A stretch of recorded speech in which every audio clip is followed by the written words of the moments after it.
பயந்து அஞ்சி தக்வா செய்து அவனால் ஏவப்பட்ட ஏவல்களை எல்லாம் எடுத்து நடக்கும்படியாகவும் வேண்டாம் என்று சொல்லப்பட்ட விளக்கப்பட்ட அத்துணை வகையான பாவங்களை விட்டும் தன்னையும் தன்னை சார்ந்தோரையும் பாதுகாத்து விலகி நடந்து கொள்வது போன்று கட்டளைகளுக்கு முழுமையாக வழிபட்டு வாழும்படியாக முதலாவதாக எனக்கும் அப்பால் உங்களுக்கும் ஞாபகமூட்டிக் கொள்கின்றேன், வசியத்தும் செய்து கொள்கின்றேன், அன்பு கட்டளையும் பிறப்பித்துக் கொள்கின்றேன். அன்புக்குரிய நண்பர்களே, சகோதரர்களே, பெரியவர்களே, நான் ஆரம்பத்தில் உங்களுக்கு முன்னால் ஓதின திருவசனம் சூரத்துல் பக்கராவினுடைய ஒரு பிரபல்யமான ஆயத்து. அநேகமாக அனைவருக்கும் அந்த ஆயத்து தெரியும். இஸ்லாத்துக்குள்ள வந்து சேர்ந்து விடுங்கள், இஸ்லாத்துக்குள்ள வாருங்கள் என்று சொல்லி அல்லாஹ் அழைப்பு விடக்கூடிய ஒரு ஆயத்து. சூரத்துல் பக்கராவில் அல்லாஹ் சுப்ஹானஹு தஆலா அந்த ஆயத்தை குறிப்பிட்டிருக்கின்றான். இன்று அந்த ஆயத்தில் அல்லாஹ் என்ன சொல்லுகின்றான், யாருக்கு சொல்லுகின்றான் இஸ்லாத்துக்குள்ளே வந்து சேர்ந்து விடுங்கள் என்று சொல்லி, யாரை விழித்து சொல்லுகிறான் என்று சொல்லக்கூடிய விடயங்கள் விளங்கிக் கொள்வது, அவைகளை பற்றி ஒரு கலந்துரையாடுவது மிக பொருத்தமானதாக இருக்கும் என்று நினைக்கின்றேன். இந்த ஆயத்துடன் சம்பந்தப்பட்ட 3 விடயங்களை நாங்கள் விளங்கிக் கொள்வது, புரிந்து கொள்வது, அவைகளை எடுத்து நடப்பதற்கு துணையாக இருக்கும் என்று நினைக்கின்றேன். அல்லாஹ் சுப்ஹானஹு தஆலா இந்த ஆயத்தை 3 துண்டாக பிரித்திருக்கிறார். அதுல முதல் பகுதி என்னவென்று சொன்னால், யா அய்யுஹல்லதீன ஆமனூ, ஈமான் கொண்டவர்களே என்று அல்லாஹ்வை கொண்டும் மரணத்துக்கு பிறகுள்ள வாழ்வை கொண்டும் நபிமார்களை கொண்டும் மலக்குமார்களை கொண்டும் வேத நூல்களை கொண்டும் ஈமான் கொண்ட என்னையும் உங்களையும் பார்த்து அல்லாஹ் விழிக்கிறார். குர்ஆனுடைய விழிப்புகளும் ஆச்சரியமானது. குர்ஆன் பிறரை பார்த்து விழிக்கும் பொழுது, எங்களை பார்த்து விழிக்கும் பொழுது, யா அய்யுஹல்லதீன ஆமனூ, ஈமான் கொண்டவர்களே, விசுவாசம் கொண்டவர்களே, இறை பக்தர்களே என்று சொல்லி அல்லாஹ் சுப்ஹானஹு தஆலா எங்களை விழிக்கின்றார். இஸ்லாத்துக்கு ஈமானுக்கு வெளியில் இருப்பவர்கள், அல்லாஹ்வை கொண்டு நம்பாதவர்கள், நாஸ்திகர்கள், பௌத்தர்கள், இந்துக்கள் என்று சொல்லி எங்களை சூழ வாழக்கூடிய மக்கள் இருக்கிறார்கள். 90% கடவுளை, இறைவனை நம்பாதவர்கள், அல்லாஹ்வை ஏற்றுக்கொள்ளாதவர்கள், உலூஹியத்தை, உபூதியத்தை நம்பாதவர்கள். அப்படிப்பட்ட மனிதர்களை பார்த்து அல்லாஹ் விழிக்கும் பொழுது நிராகரிப்பு செய்தவர்களே என்று அல்லாஹ் விழிக்க இல்லை. சுப்ஹானல்லாஹ். காவிரிகளே என்று அல்லாஹ் விழிக்கவும் இல்லை.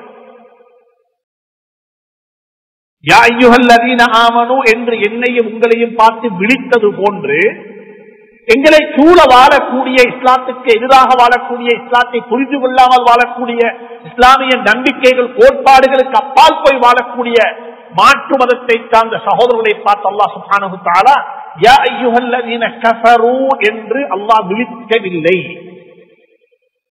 அவர்களை பார்த்து அல்லாஹ் விழிக்கும் பொழுது யா அய்யுஹன் நாஸ், மனிதர்களே, யா பனி ஆதம், ஆதமுடைய மக்களே, யா இபாதி, என்னுடைய அடியார்களே, யா அஹ்ல கிதாப், வேதம் கொடுக்கப்பட்டவர்களே. குர்ஆன்ல ஒரே ஒரு இடத்துல தான், சூரத்து தஹ்ரீம்ல அல்லாஹ் சுப்ஹானஹு தஆலா யா அய்யுஹல்லதீன கஃபரூ லா தஅ்ததிருல் யௌம் இன்னமா துஜ்ஸௌன மா குன்தும் தஅமலூன் என்று சொல்லி சூரத்து தஹ்ரீம்ல ஒரே ஒரு இடத்துல தான் காபிர்களே, இறை நிராகரிப்பு செய்தவர்களே என்று அல்லாஹ் விழித்திருக்கிறார். உலமாக்கள் எழுதியிருக்கிறார்கள், அந்த ஆயத்து இந்த உலகத்துக்குரிய ஆயத்து அல்ல, அது நாளை கியாமத்துக்குரிய ஆயத்து. நாளை கியாமத்துடைய நாளையில அந்த ஆயத்து சம்பந்தம், அது ஆயத்து சம்பந்தப்படக்கூடிய இடம் நாளை கியாமத்துடைய நாள். அதுல நானும் வரலாம், நீங்களும் வரலாம். அதுல எனக்கு நான் வருவதற்கு இடம்பாடு இருக்கிறது, நீங்க வருவதற்கு இடம்பாடு இருக்கிறது. அந்த இடம் என்ன இடம் என்று சொன்னால், அல்லாஹ் சுப்ஹானஹு தஆலா சூரத்து தஹ்ரீம்ல யா அய்யுஹல்லதீன கஃபரூ, நிராகரிப்பு செய்தவர்களே என்று விழிக்கக்கூடிய ஆயத்து இருக்கிறது. அந்த ஆயத்துக்கு முந்தி என்ன இருக்கிறது? அந்த ஆயத்துக்கு முந்தின ஆயத்து ஆச்சரியமான ஒரு ஆயத்து. யா அய்யுஹல்லதீன ஆமனூ, ஈமான் கொண்டவர்களே, ஊ அன்ஃபுஸக்கும் வ அஹ்லீக்கும் நாரா, உங்களையும் உங்களுடைய குடும்பத்தையும் நரகத்தை விட்டும் நீங்கள் பாதுகாத்துக் கொள்ளுங்கள். உலக மக்களை நரகத்தை விட்டும் பாதுகாப்பது கூட பொறுப்புமல்ல, எந்த பொறுப்பும் அல்ல. உலக மக்களுக்கு நலவை சொல்லுவது மட்டும்தான் என்ற பொறுப்பு. வமா அலைனா இல்லல் பலாகுல் முபீன், அகிலத்தாருக்கு உலகத்தாருக்கு நல்லதை சொல்ல முடியும். அது மிம்பர்ல இருந்து சொன்னாலும் சரி, எழுத்தால சொன்னாலும் சரி, வாளால சொன்னாலும் சரி, அது எப்படி சொன்னாலும் சரி, சொல்ல வேண்டிய முறையில் அவர்கள் விளங்கிக் கொள்ள வேண்டிய விதத்தில் அவைகளை சொல்லி வைப்பது மட்டும்தான் எங்களுடைய கடமை. வமா அலைனா இல்லல் பலாகுல் முபீன், எத்தி வைத்து விட்டோம் அல்ஹம்துலில்லாஹ். ஆனா குடும்பத்துக்கு அது இல்லை. எந்த மனைவிக்கு நான் சொல்ல வேண்டியதை சொல்லிட்டேன், எந்த பொறுப்பு முடிஞ்சு கலந்து கொள்ள போயிடாது. எந்த பிள்ளைகளுக்கு சொல்ல வேண்டியதை சொல்லிட்டேன், அவங்க தொழுதாலும் சரி தொழாவிட்டாலும் சரி எந்த கடமை முடிஞ்சு மாப்பத்து சொன்னேன். நான் சுபகுக்கு பள்ளிக்கு வரும் பொழுது எந்த பிள்ளைகளுடைய மருமக்களுடைய கதவை தட்டி வாங்கோன்னு சொல்லிட்டு தான் வந்தேன். அவங்க வரது வராம இருக்கிறது அவங்களோட விருப்பம் என்று மாப்பத்து சொல்லேனா. அதைத்தான் அல்லாஹ் சொல்லுகிறான், நரகத்தை விட்டும் உங்களையும் உங்களுடைய குடும்பத்தையும், உங்களுடைய செலவுல யாரெல்லாம் வாழ்றாங்களோ, உங்களோட பராமரிப்புல யாரெல்லாம் இருக்கிறாங்களோ, உங்களோட வீட்டு கூரைக்கு கீழே யாரெல்லாம் வாழ்ந்து கொண்டிருக்கிறார்களோ அவர்களையும் உங்களையும் நரகத்தை விட்டும் நீங்கள் பாதுகாத்துக் கொள்ளுங்கள். இதை நன்றாக புரிந்து கொள்ளுங்கள். எனக்கு இந்த மிம்பர்ல இருந்து உண்மையை சொல்லுவது, ஹக்கை பேசுவது ரொம்ப லேசான விடயம். ஆனா என் வீட்டுக்குள்ள பேசுவது, என் குழந்தைகளுக்கு முன்னால பேசுவது, யாருடைய இந்த நாட்டில் இருக்கக்கூடிய எந்த ஒரு மனிதனுடைய வீட்டு கதவையும் எங்களுக்கு தட்டலாம். ஆனா எங்களோட சொந்த மருமகண்ட கதவை தட்டுறது கஷ்டமாக இருக்கும். சுபகுக்கு குடியிரு போறதுக்கு யாருடைய கதவை வேண்டும் என்றாலும் தட்டி அழைத்துக் கொண்டு போக முடியும். அல்ஹம்துலில்லாஹ். மிம்பரில் இருந்து சொல்லலாம், மேடைகள் போட்டு பேசலாம், யதார்த்தத்தை கதைக்கலாம். ஆனால் அன்புக்குரியவர்கள் அல்லாஹ் சொல்லுகிறார், யா அய்யுஹல்லதீன ஆமனூ கூ அன்ஃபுஸக்கும் வ அஹ்லீக்கும் நாரா, உங்களையும் உங்களுடைய குடும்பத்தையும் நரகத்தை விட்டு நீங்கள் பாதுகாத்துக் கொள்ளுங்கள். அதை சொல்லிவிட்டு அல்லாஹ் சுப்ஹானஹு வ தஆலா அடுத்த ஆயத்தில் சொல்லுகிறான், யா அய்யுஹல்லதீன கஃபரூ, நிராகரிப்பு செய்தவர்களே, குழந்தைகளை தந்தேன் சுவர்க்கத்துக்கு போறதுக்கு, குழந்தைகளூடாக சுவர்க்கம் போக முடியும். வலதுல் சாலிஹுன் யதுஉ லஹு, அவனுக்காக வேண்டி பிரார்த்தனை செய்யக்கூடிய ஒரு குழந்தையை விட்டு விட்டு போனா கபரு எதனாலும் அது நிறைஞ்சு கொண்டே இருக்கும். கபரு எதனாலும் வெளிச்சமாகவே இருக்கும். வலதுல் சாலிஹுன் யதுஉ லஹு, அவனுக்காக வேண்டி பிரார்த்தனை செய்யக்கூடிய ஒரு குழந்தையை விட்டு விட்டு போக வேண்டியவன் நரகத்துக்கு போறதுக்குரிய குழந்தைகளை விட்டு விட்டு போறான். நரகத்துக்கு போறதுக்குரிய ஒரு குழந்தையை விட்டுட்டு போறான். சாலிஹான குழந்தைகளை பெற்று விடாமல் رب هب لي من الصالحين رب هب لي من الصالحين رب لا تذرني فردا وانت خير الوارثين. சுப்ஹான் அல்லாஹ். நபிமார்கள் குழந்தை பாக்கியம் கேட்டு துஆ கேட்டார்கள். குழந்தை பாக்கியத்துக்காக வேண்டி இருகரமேந்தி அல்லாஹ்விடத்தில் மன்றாடினார்கள். சுவர்க்கத்துக்கு போறதுக்குரிய ஒரு லேசான வழி குழந்தை பாக்கியம். ஆனா அதை நாங்க பாக்கியமாக கருத இல்ல, இந்த கதை நாங்க சுமையாக கருதுகின்றோம். அது பெரிய ஒரு தலைவலியாக மாறிவிட்டது, அது ஒரு பெரிய ஒரு கஷ்டமாக மாறிவிட்டது. அப்படிப்பட்ட மக்களை பார்த்து அல்லாஹ் சொல்லுகிறான், நாளை கியாமத்துடைய நாளையில நீங்க வந்து என்னிடத்துல சாட்டு போக்கு சொல்ல வேண்டாம். இந்த புள்ள கெட்டு போறதுக்கு யாரு காரணம்? வாப்ப சொல்லலாம் மனைவி காரணம் என்று, மனைவி சொல்லலாம் கணவன் காரணம் என்று, இல்லத்து சொல்லலாம் கூட்டு குடும்ப வாழ்க்கை நாங்க உண்டாகத்தான் வாழ்ந்தோம், இந்த புள்ளையோட பேர் அப்பா என்ன செய்யல, இந்த புள்ளைய மலக்கு எனக்கு உட இல்ல, அப்படி இல்லை இப்படி சொல்லலாம். நான் இந்த பிள்ளைகளை பாடசாலைக்கு அனுப்பினேன், பாடசாலைகளின் ஊடாக தந்த பிள்ளைகள் செத்து போய்விட்டது என்று சொல்லலாம். அப்படி இல்லாவிட்டால் சொல்ல முடியும் இந்த பிள்ளைகள் இந்த பிள்ளைகளுக்கு கிடைத்த நண்பர்கள் மோசமானவர்கள், அதனால தான் இந்த பிள்ளை கெட்டு போய்விட்டது என்று சொல்லி எல்லாம் சாட்டு போக்கு சொல்ல வேண்டாம். உங்களோட புள்ள கெட்டு போறதுக்கு காரணம் நீங்க தான். இன்னமொத்தனின் பால் அந்த விடயத்தை நீங்கள் சாட்டி விட வேண்டாம் என்று குர்ஆன் மிக தெளிவாக சொல்லுகிறது. எங்கட வாழ்க்கையில ஒரு விடயத்தை புரிந்து கொள்ளுங்கள். அவுலவியா முதன்மைப்படுத்தப்பட வேண்டியவைகள் முதன்மைப்படுத்தப்பட வேண்டும். இரண்டாவது விடயங்கள் இரண்டாவதாக இருக்க வேண்டும். முதன்மைப்படுத்தப்பட வேண்டிய விடயங்கள் ஆக முக்கியமானது தெரியுமா? குழந்தைகள். குழந்தைகள் குழந்தைகள் குழந்தைகளுடைய பெற்றோர்கள் குழந்தைகளுடன் இருந்து அவர்களை அரவணைத்து அவர்களுக்கு நல்லதை சொல்லிக் கொடுத்து அவர்களை கட்டி அணைத்து அவர்களுடன் கழிக்க வேண்டிய நேரத்தை வெளிநாடுகள்ல போய் கழித்தா எப்படி இருக்கும்? வெளிநாடுகள்ல போய் கழித்தா எப்படி இருக்கும்? வெளிநாடுகள்ல இருக்கக்கூடியவர்கள் சொல்லிக் கொள்ள முடியும்.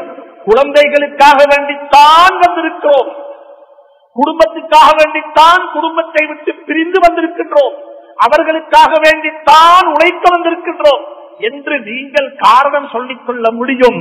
நான் அனைவருக்கு சொல்லுகின்றேன், நீங்க சம்பாதிச்சு எல்லாம் முடிச்சுக் கொண்டு திரும்பி வந்து பார்த்தா குடும்பத்தை காணும், பிள்ளைகளை காணும், மனைவியை காணும், அல்லது கணவனை காணும். வாழ்க்கையில முதன்மைப்படுத்தப்பட வேண்டிய விடயங்கள்ல மிக முக்கியமானது என்ன தெரியுமா? குடும்பம். குடும்பம். ஹஜ்ரத் ரசூலுல்லாஹி ஸல்லல்லாஹு அலைஹி மனைவி ஹஜ்ரத் ரசூலுல்லாஹுடைய மகள் ஸைனப் ரலியல்லாஹு தஆலா ருக்கையா ரலியல்லாஹு தஆலா அன்ஹா நோய்வாய்ப்பட்டிருந்தார்கள். நோயில கஷ்டப்படுகிறார்கள். ஹஜ்ரத் உஸ்மான் ரலியல்லாஹு அன்ஹு கணவன், மாப்பிள்ளை, கணவன் ஸல்லல்லாஹு அலைஹி வஸல்லம் அந்த சந்தர்ப்பத்தில் உஸ்மானுக்கு பத்ர் யுத்தத்துக்கு போறதுக்கு அனுமதி கொடுக்க இல்லை. நீங்க பத்ருக்கு போறதை விடவும் நீங்க குடும்பத்தோட இருந்தோட மனைவியினுடைய சேனம் விசாரிப்பது உங்களுக்கு மிக முக்கியமானது. பத்ர் யுத்தம் 313 சஹாபாக்கள். பத்ர் யுத்தத்தை நிகழ்த்த ஒன்று கிடையாது. ஆனா ஹஜ்ரத் ரசூலுல்லாஹி ஸல்லல்லாஹு அலைஹி வஸல்லம் கொண்டு வந்த தீனுடைய கான்செப்ட் என்ன தெரியுமா? பத்ர் யுத்தத்தை விடவும் கணவனுக்கு மனைவி, மனைவிக்கு கணவன், குழந்தைகளுக்கு தகப்பன் துணையாக இருந்து உதவியாக இருந்து ஒருவரை ஒருவர் கட்டிக்காத்து அவருடைய கஷ்டத்துக்கு இவர், இவருடைய கஷ்டத்துக்கு அவர் என்று இருந்து கட்டி எழுப்புவது இதைவிட முக்கியமானது என்ற கருத்தை ஸல்லல்லாஹு அலைஹி வஸல்லம் மிக உன்னிதமாக கச்சிதமாக எங்களுக்கு சொல்லித் தந்தார்கள். எனவே அன்பாக சொல்லுகின்றேன், கியாமத்துடைய நாளையில யா அய்யுஹல்லதீன கஃபரு என்று குர்ஆன்ல வந்திருக்கிறது ஒரே ஒரு இடத்துல. அது நாளை கியாமத்துக்குரிய ஆயத். இன்னொரு ஆயத் இருக்கிறது, குல் யா அய்யுஹல் காஃபிரூன். உலமாக்களுக்கு தெரியும், அதுவும் ஒரு டிக்ளரேஷன். மாற்று மதத்தை சார்ந்த மக்களுக்கும் ஸல்லல்லாஹு அலைஹி வஸல்லம் இடையில ஒரு எக்ரிமெண்ட் போட்டுக் கொண்டார்கள். அந்த எக்ரிமெண்ட்டுக்கு வர சொல்லி அழைத்த சந்தர்ப்பத்தில் தான் ஸல்லல்லாஹு அலைஹி வஸல்லம் அல்லாஹ் சொன்னார், நேரடியாக சொல்லுங்கள், உங்களோட மார்க்கத்துல நாங்க இல்ல, எங்கட மார்க்கத்துக்கு நீங்க இல்ல, லக்கும் தீனுக்கும் வலிய தீன், உங்களோட மார்க்கத்தை நீங்க பின்பற்றுங்கோ, எங்கட மார்க்கத்தை நாங்க பின்பற்றுகின்றோம் என்ற ஒரு சந்தர்ப்பத்தில் மட்டும்தான் மாற்று மதத்தை சார்ந்த மக்களை பார்த்து நிராகரித்தவர்களே என்று அல்லாஹ் விழித்தார். அதற்கு மாற்றமாக விழிக்கும் பொழுதெல்லாம் யா அய்யுஹன் நாஸ், மனிதர்களே, என்னுடைய அடியார்களே, யா இபாதியல்லதீன அஸ்ரஃபு அலா அன்ஃபுஸிஹிம் வலகத் கர்ரம்னா பனி ஆதம், யா பனி ஆதம் குது ஸீனத்தக்கும் இன்த குல்லி மஸ்ஜிதின். சுப்ஹானல்லாஹ். எல்லா இடத்திலும். ஆனா இந்த இடத்துல யா அய்யுஹல்லதீன ஆமனூ என்று என்னையும் உங்களையும் பார்த்து விழிக்கணும். விழித்து என்ன சொல்றான் தெரியுமா? ஒரு கட்டத்தில் சொல்றான், குத்திப அலைக்குமுஸ் ஸியாம், உங்களுக்கு நோன்பு கடமையாக்கப்பட்டிருக்குது, நோன்பு பிடிங்கோ. யா அய்யுஹல்லதீன ஆமனூ லா தர்ஃபஉ அஸ்வாத்தக்கும், யா அய்யுஹல்லதீன ஆமனூ லா துகத்திமு பைன யதை இல்லாஹி வ ரசூலிஹி, யா அய்யுஹல்லதீன ஆமனூ இஜ்தனிபு கஸீரன் மினல் ظنி, யா அய்யுஹல்லதீன ஆமனூ என்று சொல்லி அல்லாஹ் சுப்ஹானஹு வ தஆலா இன் ஜாஅக்கும் ஃபாஸிகுன் பினபஇன் யா அய்யுஹல்லதீன ஆமனூ என்று குர்ஆன்ல நிச்சயம் இருக்குது. ஒவ்வொரு இடத்திலும் அல்லாஹ் ஒவ்வொன்றை சொல்லுகிறான். ஒருத்தர் சொல்லுகிறான், உங்களுக்கு நோன்பு கடமையாக்கப்பட்டிருக்குது. யா அய்யுஹல்லதீன ஆமனூ, ஈமான் கொண்டவர்களே. ஹஜ்ரத் ரசூலுல்லாஹி ஸல்லல்லாஹு அலைஹி வஸல்லம் அவர்களின் ஸலவாத் சொல்லுங்கள். யா அய்யுஹல்லதீன ஆமனூ குத்திப அலைஹி, யா அய்யுஹல்லதீன ஆமனூ ஸல்லு அலைஹி ஸல்லு அலைஹி வ ஸல்லிமு தஸ்லீமா. ஸலவாத் சொல்லுங்கள், ஸலாம் சொல்லுங்கள். சையதுல் கௌனைன் தாஜுல் மதீனா முஹம்மதுர் ரசூலுல்லாஹ் ஸல்லல்லாஹு அலைஹி வஸல்லம் அவர்களின் மீது யாருக்கு சொல்லுகிறார்? ஈமான் கொண்ட மக்களுக்கு. இப்படி எல்லாம் அல்லாஹ் சொல்லிவிட்டு சூரத்துல் பக்ராவில் அல்லாஹ் சொல்லுகிறான், யா அய்யுஹல்லதீன ஆமனூ, ஈமான் கொண்டவர்களே, உத்ஹுலூ ஃபிஸ்ஸில்மி, நீங்க இஸ்லாத்துக்குள்ள வாங்க, நீங்க இஸ்லாத்துக்குள்ள வாங்க. என்ன அர்த்தம்? நாங்க முஸ்லிம் இல்லையா? ஈமான் கொண்டவர்களே என்று அல்லாஹ் அழைக்கிறான், அல்லாஹ் விழிக்கிறான், விழித்து சொல்லுகிறான், நீங்க இஸ்லாத்துக்குள்ள வாங்க. நாங்க இஸ்லாத்துக்கு வெளியே இருக்கிறோமா? அப்ப இஸ்லாத்துக்கு ஈமானுக்கு என்ன வித்தியாசம்? இஸ்லாம் உண்டா என்ன, ஈமான் உண்டா என்ன? ஈமான் கொண்டவர்களே நீங்க இஸ்லாத்துக்குள்ள வாங்கோ, இது இரண்டாவது பாயிண்ட். அப்ப நாங்க இஸ்லாத்தில் இல்லையா? ஆமன்து பில்லாஹி வ மலாயிகத்திஹி வ குதுபிஹி வ ருசுலிஹி என்று சொல்லி நாங்க நம்பி இருக்கின்றோம், வேதங்களை நம்பினோம், மலக்குமாரை நம்பினோம், வல் கத்ரி கைரிஹி வ ஷர்ரிஹி மின் அல்லாஹ் தஆலா என்று நம்பி இருக்கின்றோம், சுவர்க்கம் நரகம் கபர் எல்லாம் ஹக் என்று நம்பி இருக்கின்றோம். அப்ப நாங்க இஸ்லாத்தில் இல்லையா? அன்புக்குரிய நண்பர்களே, சகோதரர்களே, ஈமான் என்பது நம்பிக்கை, ஈமான் என்பது நம்பிக்கை, விசுவாசம். நம்பிக்கை என்பது ரொம்ப லேசி, அதுக்கு எந்த செலவும் கிடையாது, அதுக்கு எந்த செலவும் கிடையாது. நம்பினது படி நடக்கிறதுக்கு பேர் இஸ்லாம். அது கஷ்டம், அது கஷ்டம். ஒரு சகோதரர் அவருடைய உம்மா அப்பா ரொம்ப கஷ்டப்படுத்துறாரு. அவருக்கு நல்லா தெரியும் எந்த புள்ளையும் என்ன கஷ்டப்படுத்துவது. நீங்க யாரு நினைச்சவான எந்த புள்ள அப்படி செய்ய மாட்டான்னு சொல்லி, உங்களோட வாப்பா அவங்களோட உமா அப்படித்தான் உங்களை வளர்த்தாங்க, எந்த புள்ள எனக்கு கொண்டு செய்ய மாட்டான்னு உங்களை வளர்த்தாங்க. உங்களோட வாப்பா யாரெல்லாம் வாப்பா உமாவை துன்புறுத்துறாங்களோ, வாப்பா உமாவை கஷ்டப்படுத்துறாங்களோ, வாப்பா உமாவை அவமதிக்கிறாங்களோ, வாப்பா உமாவை சுப்ஹானல்லாஹ் முதியோர் இல்லங்கள்ல கொண்டு போய் விட்டு விட்டு வந்திருக்கிறார்களோ, அல்லது வாப்பா உமா தட்ட தனிய யாருமே இல்ல வீட்டுல தனி இருக்கிறாங்களோ, அப்படிப்பட்டவங்களுக்கு சொல்லுகிறேன், உங்களோட வாப்பா உமா உங்களை வளர்க்கக்குள்ளையும் அவங்களும் நினைச்சாங்க ஏந்த புள்ள எனக்கு இப்படி செய்ய மாட்டாங்க சொல்லி. ஏந்த புள்ளைய நெஞ்சோடு அணைச்சித்தான் ஒவ்வொரு உமா புள்ள வளர்த்தது, வேர்வை சிந்தித்தான் வாப்பா உண்மைகளை வளர்த்தது. அவங்க நினைச்சு செஞ்சது நல்லா இருப்பாங்க என்று சொல்லி நாங்களும் அப்படித்தான் நினைச்சு கொண்டிருக்கிறோம். அது எல்லாருக்கும் தெரியும். ஏந்த உம்மக்கும் வாப்பக்கும் நான் எதை செஞ்சேனோ அதை ஏந்த புள்ள எனக்கு செய்யும் என்பது அனைவருக்கும் தெரியும். ஆனா தெரிஞ்சாலும் செய்யறோம் இல்லை, தெரிஞ்சாலும் செய்யறோம் இல்லை. ஏன் காரணம் என்றா, நம்பிக்கை என்பது லேசி, நடைமுறைப்படுத்துவது என்பது அது கஷ்டம். அது இஸ்லாம், அது இஸ்லாம். வட்டி வாங்குறீங்க, வட்டிக்கு குறை இருக்குதா முஸ்லிம் சமூகத்துல? வட்டிக்கு குறை இருக்குதா முஸ்லிம் சமூகத்துல? யாருதான் வட்டியோட சம்பந்தம் இல்லை? இல்லாமல் ரஹிம ரப்பி, யாருக்கு அல்லாஹ் அருள் செய்து விட்டான் அவர்களை தவிர. வட்டி என்பது சர்வசாதாரணம். வட்டி என்பது வங்கியில போய் பேங்க்ல போய் லோன் எடுக்கிறது மட்டுமல்ல, இன்வெஸ்ட்மெண்ட் கண்டு தள்ளி வாங்குறோம், இன்வெஸ்ட்மெண்ட் கண்டு காசு வாங்குறோம். சுப்ஹானல்லாஹ், ப்ராஃபிட் மட்டும் பேசுறீங்க, நஷ்டத்தை பேசுறீங்களே இல்ல. இது ஹலாலா? இது ஹலாலா?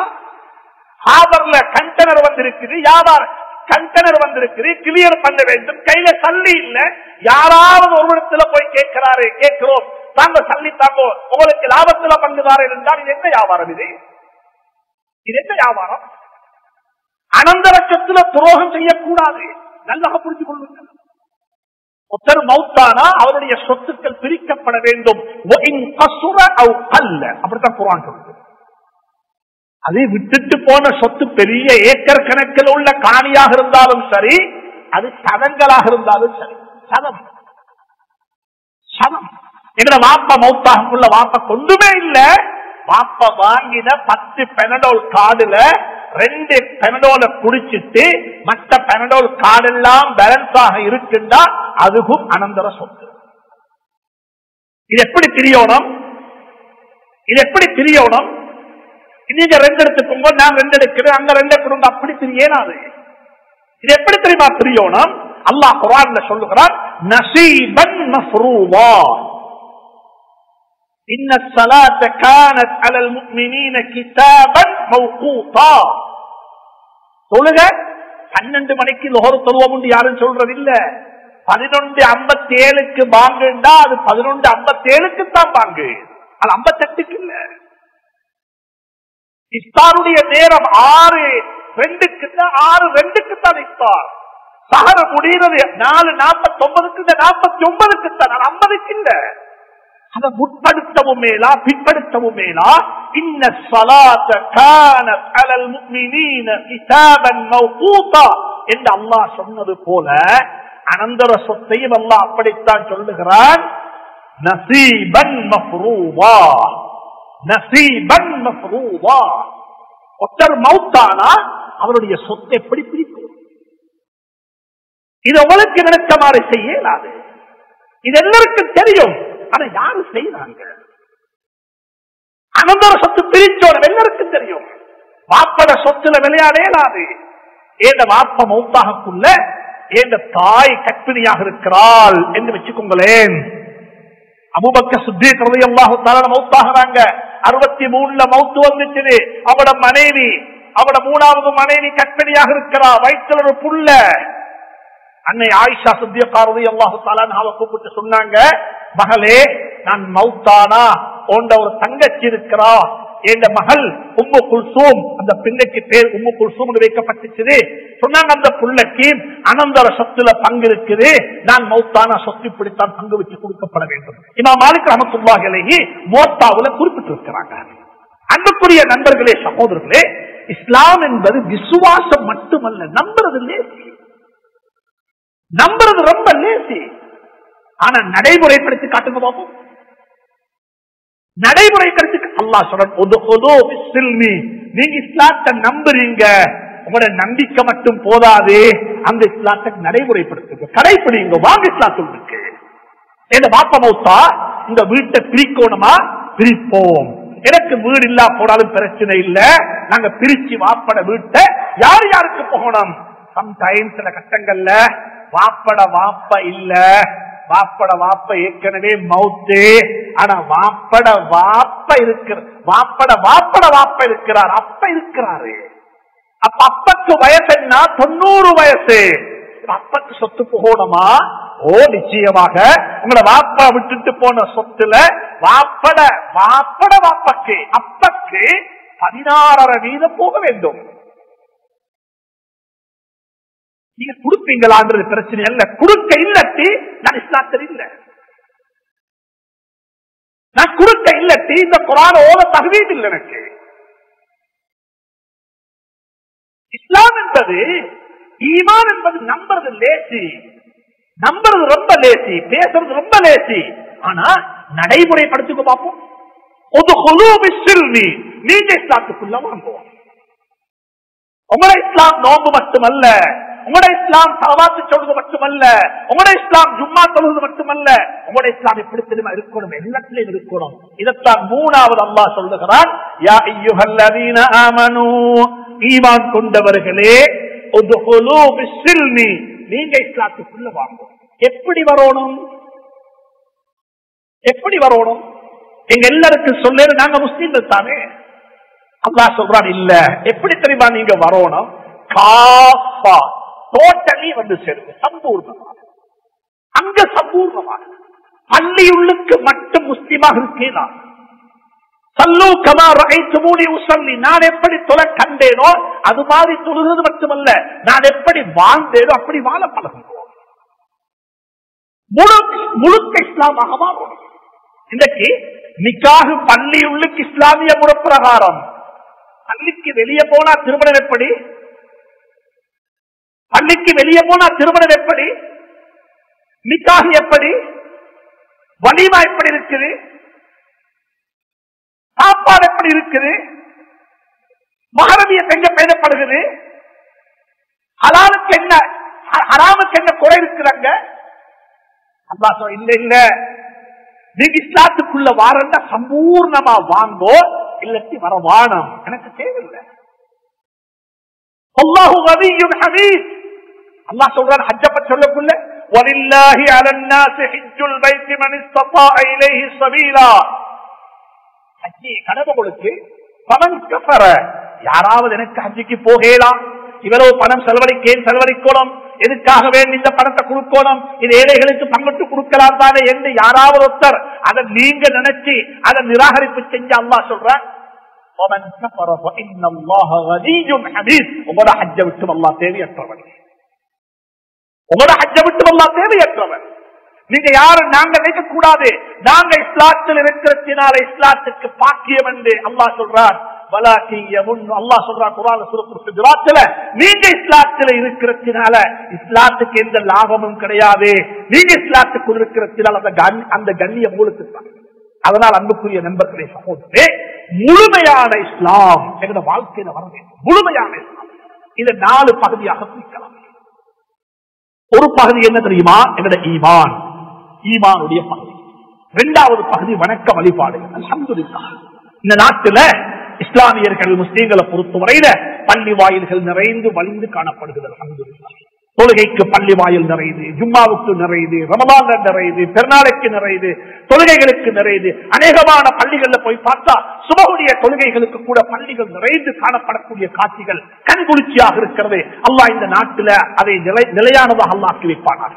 அன்புக்குரிய நண்பர்களே, சகோதரர்களே, ரமலானுடைய மாதம் வந்துட்டா மாஷா அல்லாஹ், எந்த பக்கம் பார்த்தாலும் யாரை பார்த்தாலும் நோம்பினுடைய அடையாளங்கள், நோம்பினுடைய வாடைகள் வீசிக் கொண்டிருக்கிறது. ஹஜ்ஜுடைய காலம் வந்தா ஹஜ்ஜுக்கு மக்கள் போறாங்க.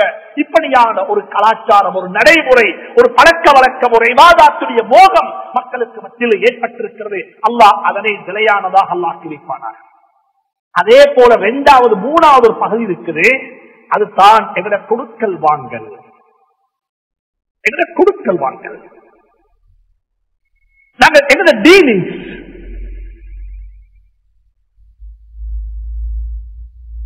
எத்தனை பேருக்கு சொல்லேலும் அல்ஹம்துலில்லாஹ் என்ற கொடுக்கல் வாங்கல், என்ற பிசினஸ், என்ற தொழில் வந்துட்டு 100க்கு 100 இஸ்லாம் சொன்ன முறப்பிரகாரம் தான். எத்தனை பேருக்கு சொல்லேன்? இதுல ஹராம் கலப்பத்தில்ல, இதுல நான் யாரை ஏமாத்தில்ல, இதுல எனக்கு வேலை செய்யற வேலைக்காரன் லேபர்ஸ் இருக்கிறாங்களே அவர்களையும் லேபராக நான் பார்த்தில்ல, மார்க்கம் சொல்றபடி எந்த பிரதர்ஸாகத்தான் பார்த்திருக்கிறேன்.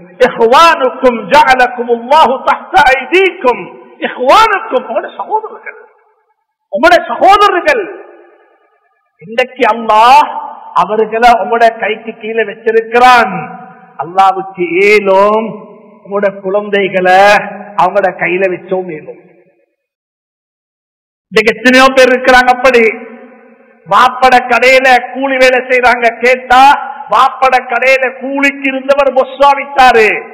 இப்ப பொஸ் வந்து முந்தி சென்ற தலைமுறையில கூலிக்கு இருந்தவர் இப்ப அதே கடையில பொஸ்ஸோட மகன் கூலி வேலை செய்யறாரு.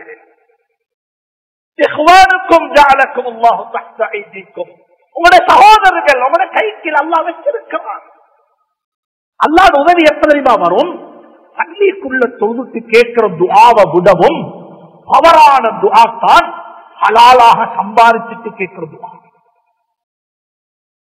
இதை பதிய வச்சுக்கோ, இதை பதிய வச்சுக்கோ.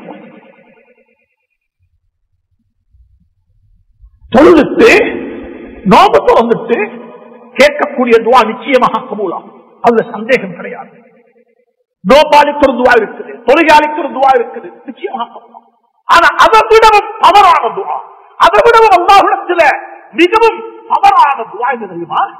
தொழில்ல, வியாபாரத்துல, கொடுக்கல் வாங்கல்ல தீன் படி நடந்துட்டு அல்லாஹ்விடத்துல கையேந்தி கேட்கிற துஆ இருக்குது. அதுக்கு அல்லாஹ் உடனே பதில் சொல்லுவார். இமாம் புகாரி ரஹ்மத்துல்லாஹி அலைஹி தன்னுடைய ஸஹீஹுல் புகாரியில பதிவு செய்றாங்க. ரியாதுஸ் ஸாலிஹீன்ல இருக்குது, பள்ளிகள்ல வாசிப்பாங்க. இத கேளுங்க. இந்த ஹதீஸ்ல வந்திருக்கு என்ன தெரியுமா? 3 சகோதரர்கள் ஒரு பயணத்துல போனாங்க. திடீரென்று மழை பெஞ்சிச்சது, இடி முழக்கமாக இருக்குது. ஒரு குகைக்குள்ள போயிட்டு அடைக்கலம் புகுந்து கொண்டாங்க. ஒரு குகைகளுக்கு மழை விடும் வரைக்கும் நாங்க இந்த அம்பலத்துள்ளுக்கும் இந்த கடை கட்டோரத்திலேயே ஒதுங்கிறது போல அந்த மக்கள் என்ன செய்வாங்கன்னா, அந்த காலத்துல பாலைவனத்துல தான் பயணிக்க வேண்டும். ஒரு மலை குகைக்குள்ள போய் அடைக்கலம் புகுந்து கொண்டார்கள். மழை பெஞ்சு கொண்டிருக்குது, இடி முழக்கமாக இருக்குது, பெரியோர் பாறாங்கல்லு வந்து இந்த மக்களுடைய கதவை மூடிக்கொண்டு இப்ப யாருக்கு சொல்றதுக்கு? எப்படி வெளியே போறது? மௌத்த தவிர வேற ஒன்றுமே கிடையாது. இந்த 3 பேரும் சேர்ந்து இதை தள்ளினாலும் போகாது, அந்த அளவுக்கு பெருசு. இது நான் சொல்ல இல்ல, சர்தார் ஆலம் தாஜுல் மதீனா முஹம்மது ரசூலுல்லாஹி ஸல்லல்லாஹு அலைஹி வஸல்லம் சொல்லக்கூடிய ஹதீஸ் புகாரியில முஸ்லிம்ல பதிவு செய்யப்பட்டிருக்கிறது. 3 பேரும் கேட்க சொல்றாங்க தெரியுமா, எங்களுக்கு எந்த உதவியும் வாரத்துக்கு எந்த வகையான ஒரு வழியும் இல்ல, நாங்க செஞ்ச நலவுகளை வச்சு அல்லாஹ்வுக்கு துஆ கேட்போம். எங்களுக்கு ஒரு பழக்கம் இருக்குது, எங்களுக்கு ஏதாவது ஒரு கஷ்டம் வந்தா நாங்க சொல்லுவோம், யா அல்லாஹ் இந்த கஷ்டத்திலிருந்து என்ன வெளியே போட்டா நான் இதை செய்வேன், அதை செய்வேன், பள்ளி கட்டுவேன், மதரசா கொடுப்பேன், இப்படி செய்வேன், அப்படி செய்வேன், செஞ்சா நான் செய்வேன் என்று தான் நாங்க சொல்றோம். அப்படி செய்ய வானம், செஞ்சு வைங்கோ, கஷ்டம் வந்தா கேட்கறதுக்கு செஞ்சு வைங்க. இப்ப ஏதாவது கஷ்டம் வந்தா கேட்கறதுக்கு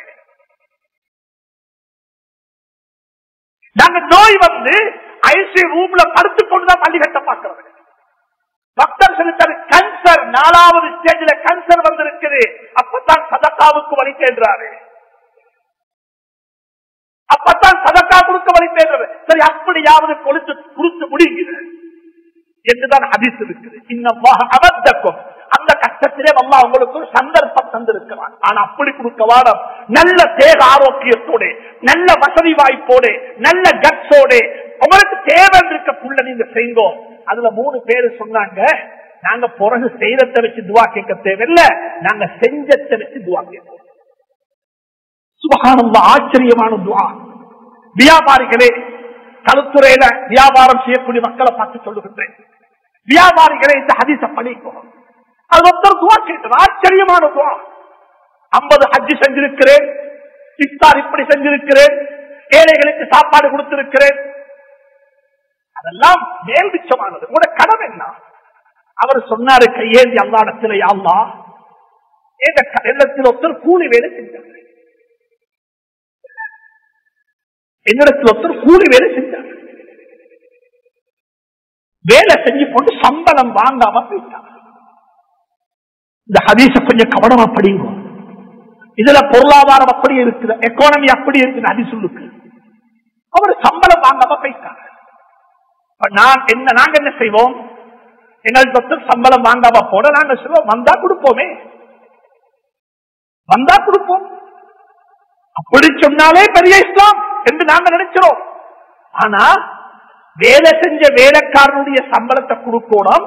அவர் இன்னைக்கு 5000 ரூபாய் பணத்துக்கு அவர் பங்காளி, அவர் தகுதியானவர் என்றால் அவருடைய பணம் எனக்கு இருக்குது, அந்த பணம் ஏந்த பணம் அல்ல, அந்த பணத்தால முதலீடு, அந்த பணத்தால் எனக்கு லாபம் எடுக்க முடியாது. அப்ப என்ன செய்வது? நாங்க என்ன செய்வோம்? அப்படியா அந்த 5000 ரூபாய் பணத்தை எடுத்து ஒரு அம்பிலப்புல போட்டு அப்படி அதை ஒட்டி அதுக்கு மேல இன்னாருடைய பணம் என்று எழுதி வச்சு வச்சிடும். அப்படி கொஞ்சம் பேர் அதுவும் பாவம்.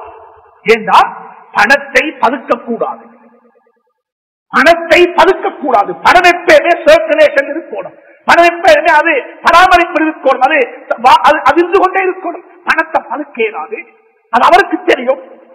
நபியினுடைய ஹதீஸ் ஸல்லல்லாஹு அலைஹி வஸல்லம், லா தப்தீல லிகலிமாத்தில்லாஹ், இது அல்லாஹ்வுடைய வார்த்தைகளை போன்ற வகையாக சொல்லப்பட்ட வார்த்தைகள். அவர் சொல்றாரு, யா அல்லாஹ் என்ன செய்ய?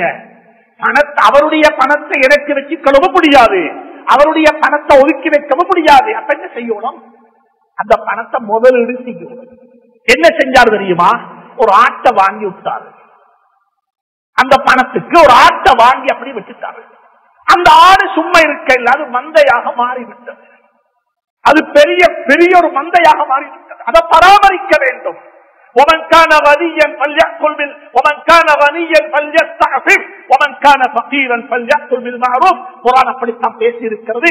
இது விரிவாக பேசுற நேரம் அல்ல. அன்புக்குரிய நண்பர்களே, சகோதரே, அவர் என்ன தெரியுமா செஞ்சாரு? அந்த மந்தைய, அந்த ஆட்டு மந்தை அப்படியே மேய்ச்சி கொண்டிருக்கிறாரு, பராமரிக்கிறார், எல்லாம் செய்தாரு, எல்லாம் நடந்து கொண்டிருக்குது. கொஞ்ச நாளைக்கு பிறகு வந்து அவர் கேட்டாராம், நான் உங்களோட கடையில இவ்வளவு காலத்துக்கு முன்னால கூலி வேலை செஞ்சேன், உங்களுக்கு ஞாபகம் இருக்கும். சம்பளம் வாங்காம போயிட்டேன், முடியுமாக இருந்தா அந்த சம்பளத்தை தாங்கோன்னு கேட்டார். யா அல்லாஹ், ஹராம் ஹலால் ஞாபகத்துக்கு வந்துச்சு, ஓண்ட சிந்தனை எனக்கு வந்துச்சு. நான் என்ன தெரியுமா சொன்னேன்? இதோ கண்ணுக்கு தென்படக்கூடிய இந்த ஆட்டு மந்தையெல்லாம் ஓண்டது தான், எடுத்துக்கொண்டு போன்று சொல்லிட்டேன். யா அல்லாஹ், இதை உனக்காக வேண்டித்தான் செஞ்சேன், உனக்காக வேண்டித்தான் செஞ்சேன், எங்களுக்கு உதவி செய்ய துவா கேட்டார். நான் சொல்றேன், பஜார்ல இந்த தீன் வர வேண்டும், தெருவில் இந்த தீன் வர வேண்டும். இந்த தீனின் பக்கமாகத்தான் அழைப்பு. சம்பூர்ணமாக வாங்குவோம். அல்லாஹ் எனக்கு உங்களுக்கு துணை புரிவானாக, பாதிக்க செய்வானாக. இதைத்தான் நான் உமர் ரலியல்லாஹு தஆலா. இன்னைக்கு நாங்க எல்லாரும் பேசுறது அக்ஸாவை பத்தி. மஸ்ஜிதுல் அக்ஸா, பலஸ்தீன், கஸா, இதுக்கு துஆ கேட்கிறோம், அழுகிறோம், எல்லாம் செய்யறோம். ஆனா உமர் ரலியல்லாஹு தஆலா அக்ஸாவுடைய சாவி எடுக்க போறாங்க. எல்லாருக்கும் ஒரு செய்தி சொன்னாங்க, எல்லாருக்கும் ஒரு செய்தி சொன்னாங்க. அக்ஸாவுடைய சாவி எடுக்கிறதுக்கு போறாங்க. மதீனா முனவ்வராவிலிருந்து பிரயாணம் வச்சிருக்கிறாங்க, தனியா போறாங்க, 2 பேர் சேர்ந்து போறாங்க. பெரிய படைபட்டாளம் ஒன்றும் இல்ல. மதீனா முனவ்வராவுடைய முஸ்லிம்களுடைய கலீஃபா அமீருல் முஃமினீன் உமர் இப்னு கத்தாப் ரலியல்லாஹு தஆலா அன்ஹு ஆரம்பிச்சு பயணம் வச்சிருக்கிறாங்க. இத படிங்கோ உலமாக்களே, இந்த பாடத்தை நடத்துங்க மக்களுக்கு, இந்த பாடத்தை சொல்லிக் கொடுங்க மக்களுக்கு. உமர் எப்படி போனாங்க, அங்க போயிட்டுட்டாங்க. இப்ப போய் சேர்ந்துட்டாங்க, 1500 கிலோமீட்டர் தூரம் போய் சேர்ந்துட்டாங்க. சோனா போர்டர்ல, பலஸ்தீனுடைய போர்டர்ல, எல்லையில நிற்கிறாங்க. அபூ உபைதா ரலியல்லாஹு தஆலா அன்ஹு வரவேற்கிறதுக்காக வேண்டி ஒரு நீண்ட 1500 கிலோமீட்டர் பயணம் உண்டா, கிட்டத்தட்ட ஒரு 15-16 நாளுடைய பயணம். அந்த தூரம் பயணம் செஞ்சு வந்திருக்கிறாங்க. முடியெல்லாம் எப்படி இருக்கும், உடம்பு எப்படி இருக்கும், உடுப்பு எப்படி இருக்கும், சுப்ஹானல்லாஹ்.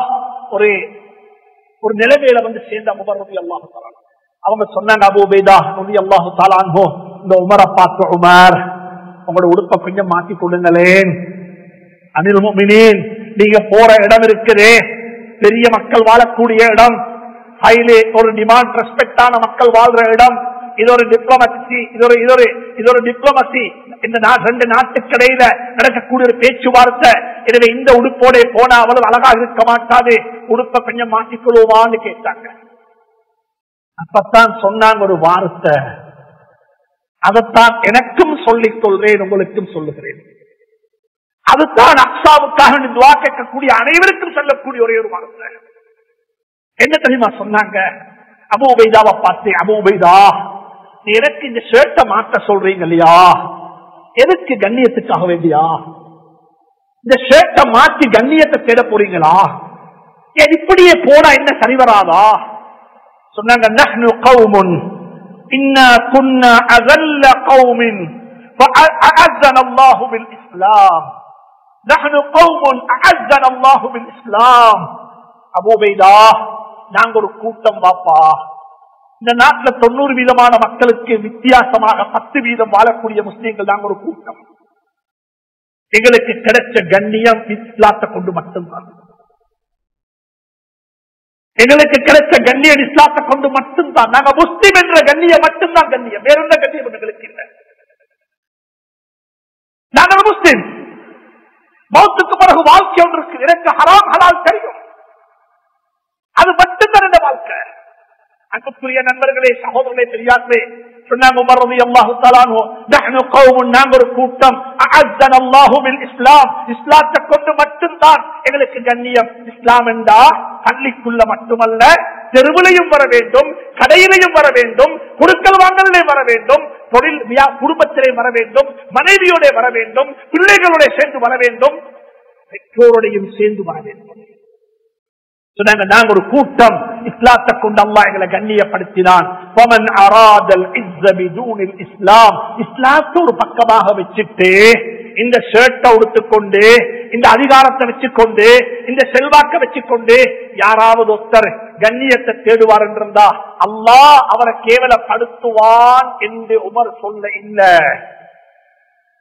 அல்லாஹ் அவரை கேவலப்படுத்துவான் என்று உமர் ரலியல்லாஹு தஆலா சொல்ல இல்ல, மாறாக என்ன தெரியுமா சொன்னாங்க, அல்லாஹ் அவனை கேவலப்படுத்தி விட்டான்.